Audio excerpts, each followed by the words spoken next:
Okay, welcome to a quick, I'm saying quick, could be sort of 20-minute-ish tutorial, or an ambulance, about how to fly realistic battle in War Thunder.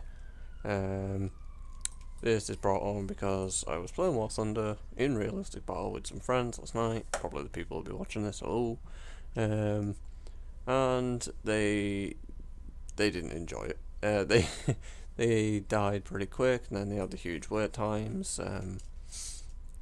They had to wait quite a while to get in. They didn't really see the point of it. So I'm not actually going to play a game live. I'm going to stream the game from yesterday. That Kuban, that's all. That we played while I talk because quite a lot happened in that game. Yeah, it was Kuban. It's a realistic battle. Differs from arcade battle in quite a lot of ways. The first being that you don't get multiple flyouts. Your aircraft handles a lot more realistically, as in things can overheat, it can stall, you'll run out of ammo, you can't reload in the air, all that sort of things. You start on the ground by default, unless you're a bomber, then I think you start in the air, because getting some bombers off the ground on full weight is a pain. But I'll just wait for it to load in here. And my cat's meowing at me, hello Toffee.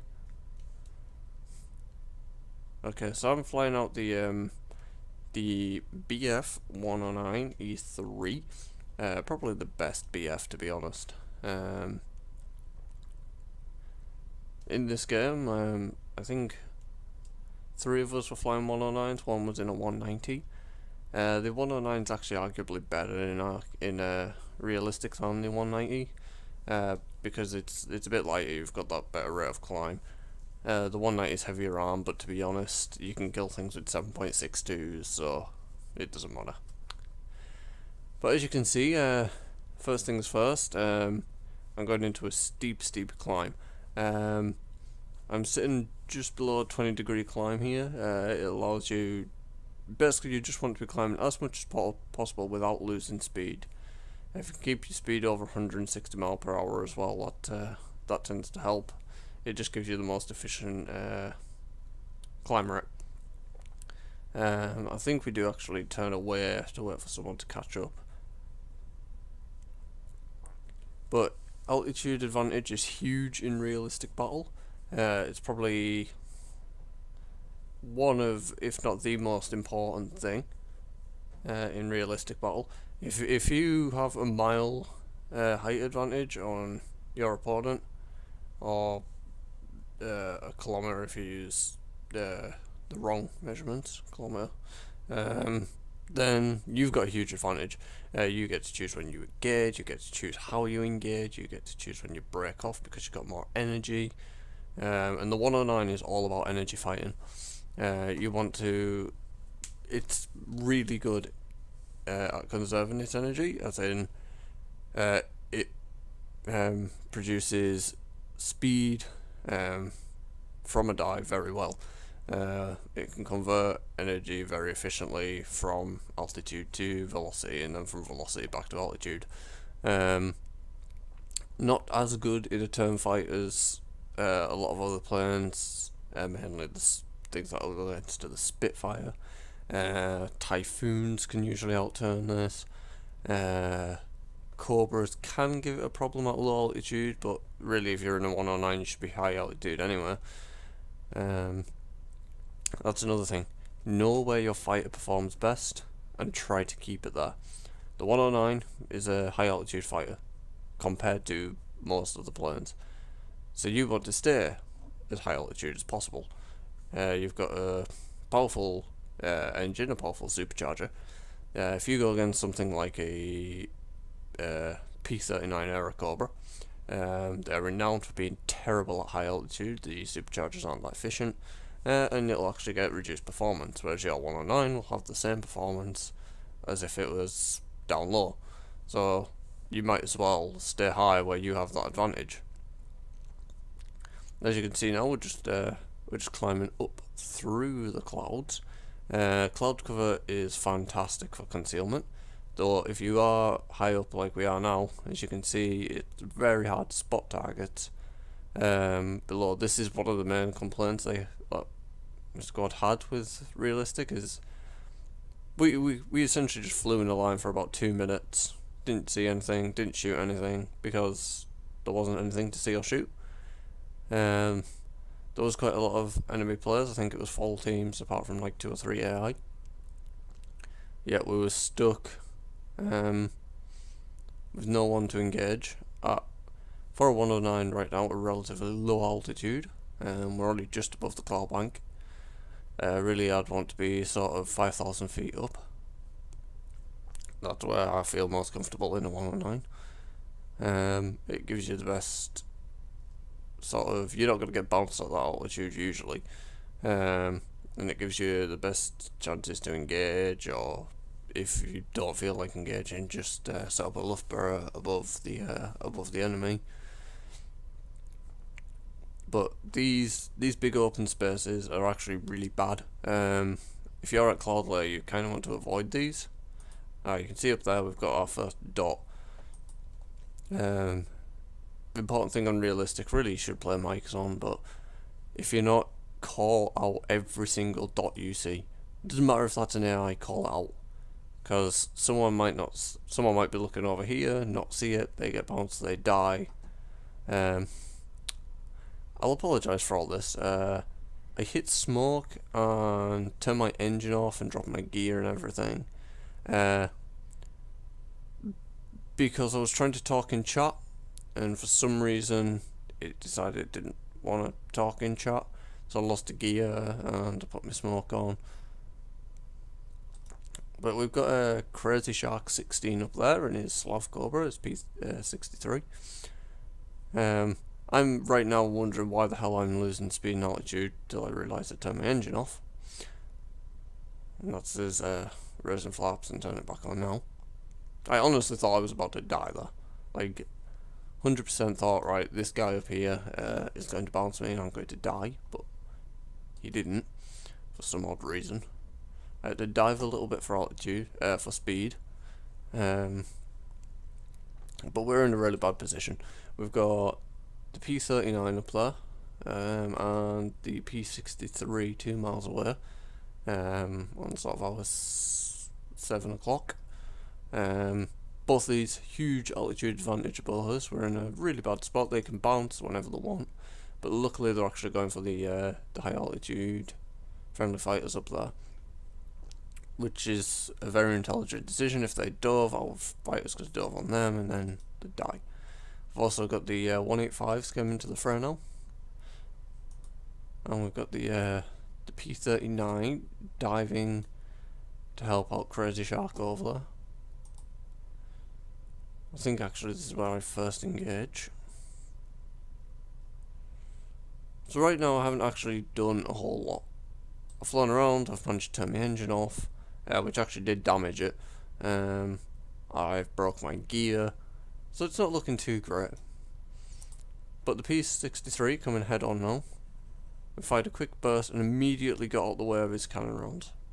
You do not want to be anywhere close to that 37mm. If one round hits you in realistic, you ain't gonna shrug it off. It's coming back around. We've failed his attempt by just staying in a tight turn. P63 can't turn as tight as the 109 on combats. Again, his sword straight past us. This is what you want to do, defensive flying. So I'm keeping my sights on the P39, but then I'm looking around to see where that P63 is going to come, and as soon as I see him, making sure that I meet his attack. If you don't meet his attack, then you're going to die.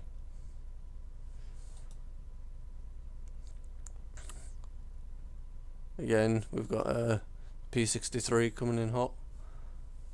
We pull up, get out of its way. We actually get off quite a nice burst at the P39 there and crit it. Just his right flap for now.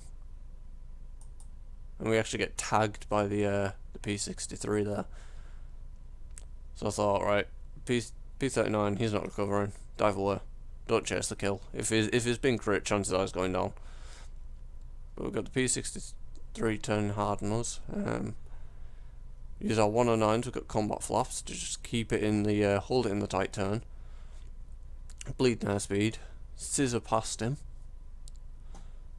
Dive for more speed. Again, the 109, great energy fighter. This is what the 109 does very well. If you keep it in high energy, it'll perform just as you want it to. P63 coming, overshoots his attack. Comes back for the scissors, but we're too high for him. Roll over the top. Now it's quick with the 109. It's actually quicker just to hold the turn rather than to try and reverse it. But I actually ran away right there. I didn't want to get into another turn with the P63 in case my energy started to run low, so I just ran away and got on the white wizard right here. And his I-185. He's chasing this friendly out in front of us.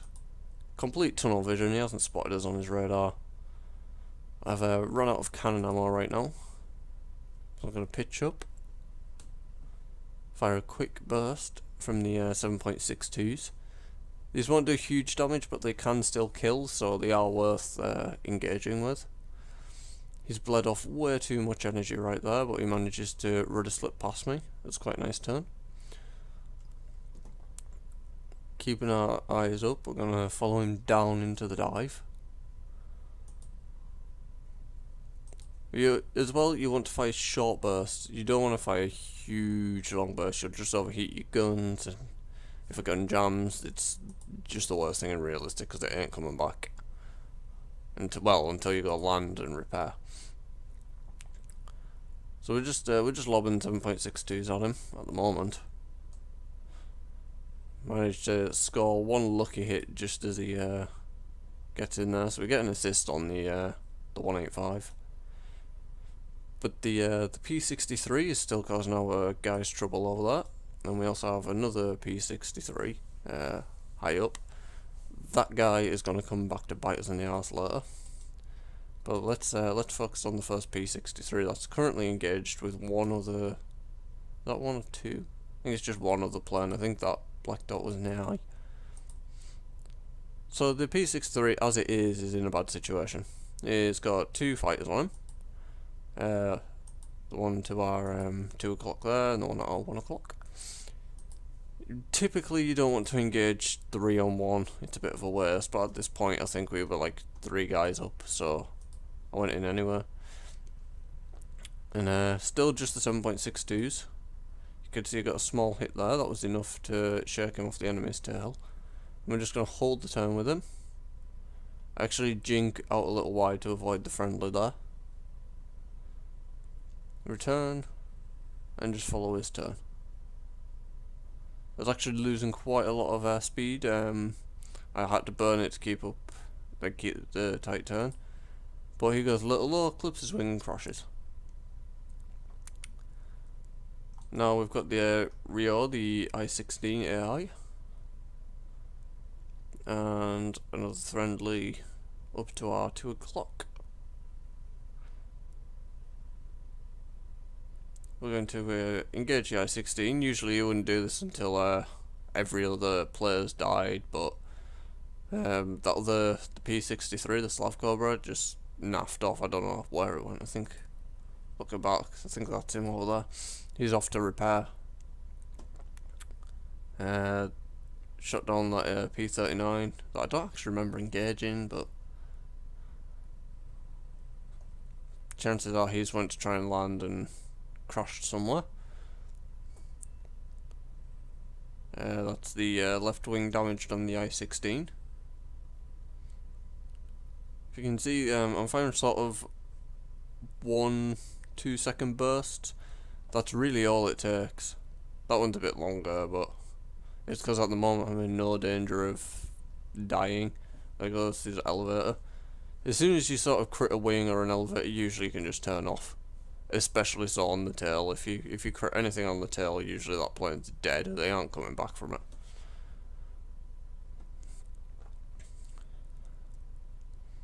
But at this point, as you can see, my fuselage and left wing are slightly damaged. My engine took a beating from the from earlier. I'm just going to speed this up because it's just a quick flight home. But yeah, having it not log into chat like that, I was extremely lucky no one had tried to engage me. Usually I would have died. Usually I would have just died there. But this is the moment I realise I don't have any gear because I didn't see it snap off in the battle. So I've got to come in low and slow, so I can belly it onto the runway without setting on fire or ripping anything off. The crew I have at the moment has a 30-second reload time and a 30-second repair time for minor damage like this. But this is part of realistic battle. Unfortunately, you do have to fly back to base, rearm, reload, go back out. But I love that. I love having to conserve your ammo. I love the marksmanship involved in having sort of only 120 cannon rounds. But yeah, it was right then I noticed my gear wouldn't go down. So I've reduced throttle to 0, put my landing flaps down to kill as much speed as possible, and then just gently bellied it. I literally don't think I could have done that any better. But we're gonna speed it up so I don't have to watch the actual reload. And again, as soon as we launch, we're gonna climb up high, because we don't know what altitude the P-63 is sitting at. So we're going to climb up past the cloud layer, because always assume your enemy is going to be in high altitude. Sometimes you get stupid people that stay down low, but always assume your enemy is going to be high altitude.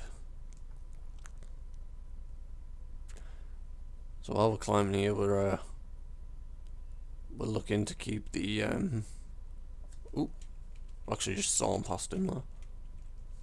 And it's not slow my replay down. Yeah, so we got engaged, we rolled out the way.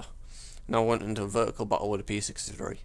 Really, the 109 is quite at home here. Using our lack of speed, we slipped right past him and caused him to overshoot. Fired full engine, got the reverses on him, got a small burst in there, it didn't really do anything.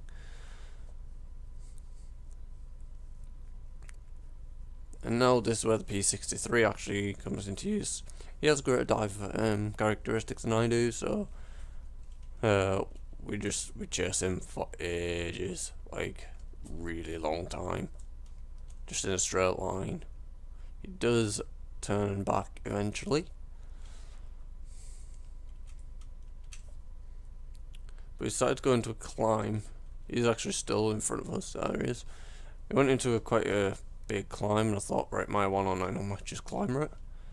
But he must have power climbed, because there was no chance in hell that I was going to actually catch him. So I fired off a quick burst, just to see if that would actually make him flinch if the rounds went anywhere near him. But my plan right now is, let him get far enough ahead, he'll turn and engage, I can maybe get around into his cockpit. So there's the turn. Firing off a couple of bursts. As soon as I see the cannon rounds coming, out the way. There is no point in staying getting shot by that 37mm.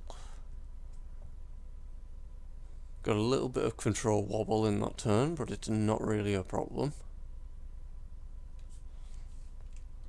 Again, we start to chase him. Our ally coming in from the left there. And this is where I become a stupid idiot.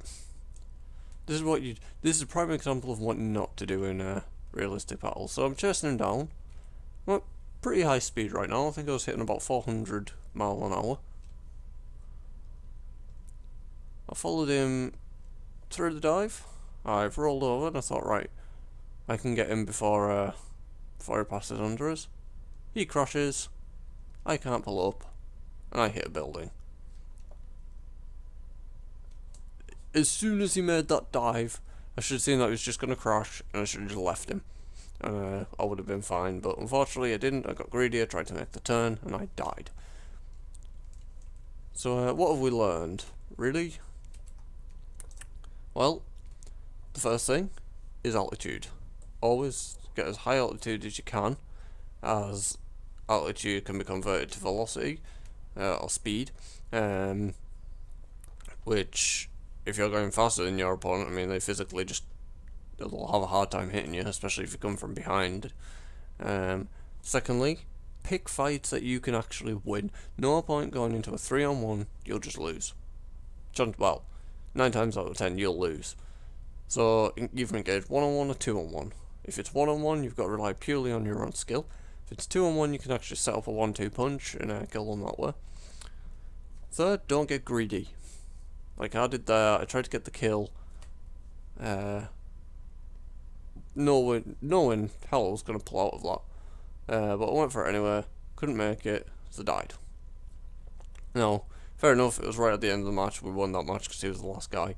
But really, I should have just seen he was going for that turn, not tried to do it, turned around the outside, and got him again if he had actually survived that dive. But I hope it's helpful. That's just the basics on a realistic battle. The physics involved are a lot different to arcade, especially with the improved stall characteristics and things like that. But for now, thank you. I've been Captain Skim. I hope you have a great day. I'm going to have some lunch before work. And